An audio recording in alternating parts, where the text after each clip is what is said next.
it may sound like a lofty thing to say on VH1, but basically, you know, what are we doing on this planet? I think through the Beatle experience that we'd grown so many years within a short period of time.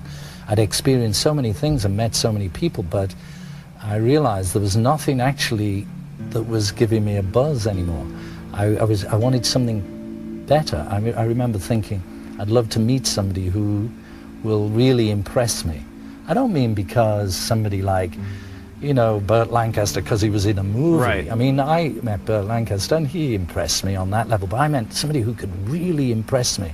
And that's when I met Ravi, which was funny because he's this little fella with an obscure instrument from our point of view, and yet it led me into such depths. And I think that's the most important thing. It still is for me.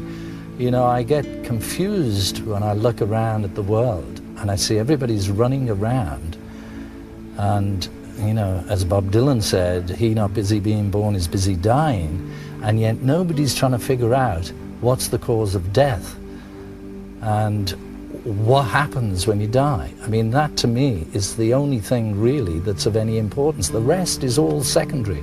You know, as the years have gone by, I seem to have found myself more and more out on a limb as far as, you know, that kind of thing goes. I mean, even close friends of mine, you know, they maybe don't want to talk about it because they don't understand it, but I believed in the thing that I read years ago, which I think was in the Bible. It said, knock and the door will be opened. And it's true. If you want to know anything in this life, you just have to knock on the door, whether that be physically on somebody else's door and ask them a question, or, which I was lucky to find, is the meditation. You know, it's all within. Because if you think about it, there isn't anything, I mean, in creation, the whole of creation, that is perfect. You know, there is nothing that goes wrong with nature, only what man does, then it goes wrong. But we are made of that thing. The very essence of our being, of every atom in our body, is made from this perfect knowledge, this perfect consciousness, but superimposed on that is through, if I can use the word, the tidal wave of bull that goes through the world. It's cable, you can say that. Yeah, so there's this, we're being barraged by, you know, by bull. But not only that, the way the world is structured, or the way creation is structured, we have duality, which says yes, no, good, bad, loss, gain, birth, death. And it's this circle that you get trapped in. It's like the Memphis Blues again. And that's the hardest thing to to understand. What is causing both of these things? What's causing day and night, good and bad? It's all the cause, and this is the effect. So, I mean, we're getting really transcendental here, but that our physical being is really on a very, very subtle level. It's just like the sap in a tree is the sap, and it runs throughout all the parts of the tree. Now, it's like that. Our bodies are manifesting into physical bodies, but the cause, the sap, is pure consciousness, pure awareness, and that is perfect and perfect knowledge. But we have to tap into that to understand it, in terms of giving you heightened experience, or at least more experience. And but then it's what you do with that, or what that uncovers. I think for me, you know, as I say, I realize I want to, you know, I just want more. This isn't it. This isn't it. You know, fame is not the goal. Money, you know, although money's nice to have, it can buy you a bit of freedom. You know, you can go to the Bahamas when you want, but it doesn't. It's not the answer. And the answer, you know, is how to get peace of mind and how to be happy. That's really what we're supposed to be here for.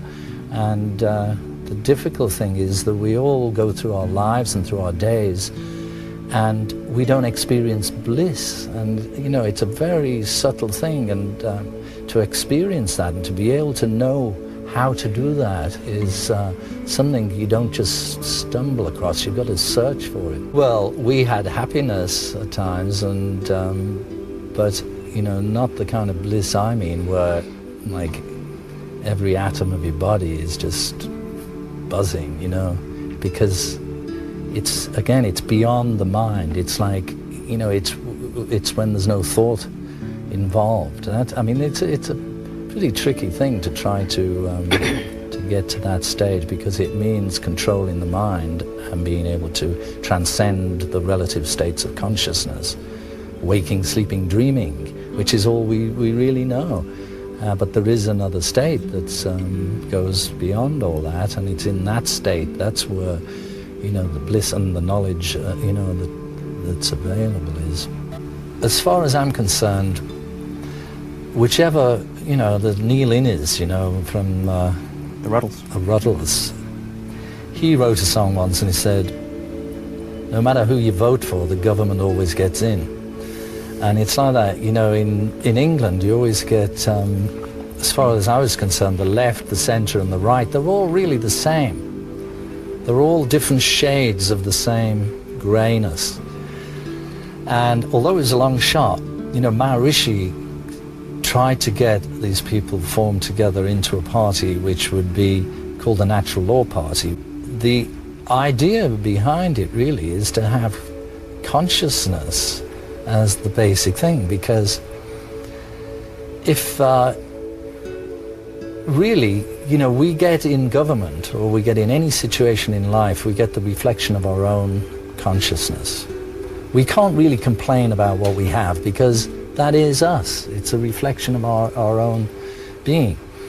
Now, if we could have people who are actually conscious in a spiritual sense, then all the underlying problems to society, I mean, it wouldn't be able to change just overnight, but over a generation or two generations, you could have things where, for instance, say in England, and I'm sure it's the same here, you get disease. So you've got a lot of expenditure on hospitals and on fixing up people who have disease.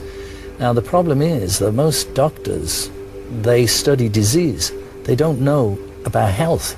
So you'd need to reprogram stuff so that you teach people about how to be healthy. That way you don't spend so much money on disease. You'd have, people would be healthier. You wouldn't have such a, you know, requirement for, you know, all the various things that take up all the money. You'd be able to use that money for something else. So the natural law that operates on this planet or in the universe, everything, as I said earlier, everything works in a perfect order. And there's a scheme to things which has a certain intelligence that drives it and makes everything work. Now, if we as individuals could go to that level of consciousness where we can bring it into our being, and as Maharishi Yogi once said, for a forest to be green, each tree must be green.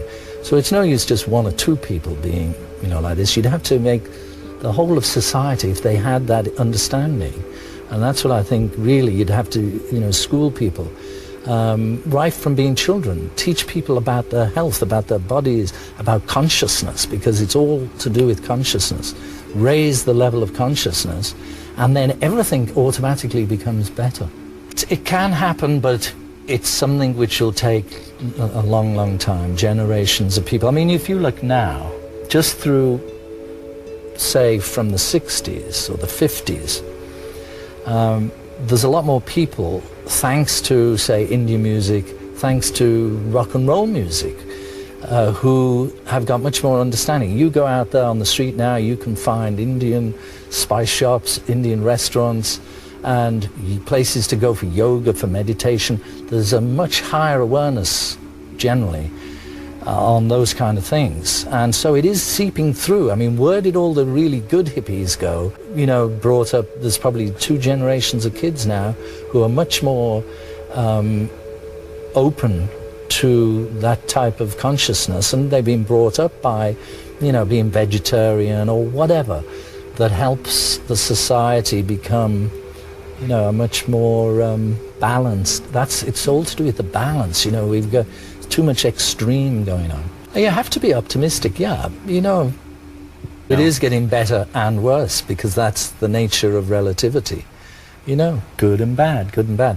But the individual, you know, if the individual gets that consciousness, then it doesn't matter, because in a way you can retain the balance between the good and the bad. You know, because really good and bad are the same. They are. Yeah. It's the same sort of thing. So it's like in the middle is the safe path.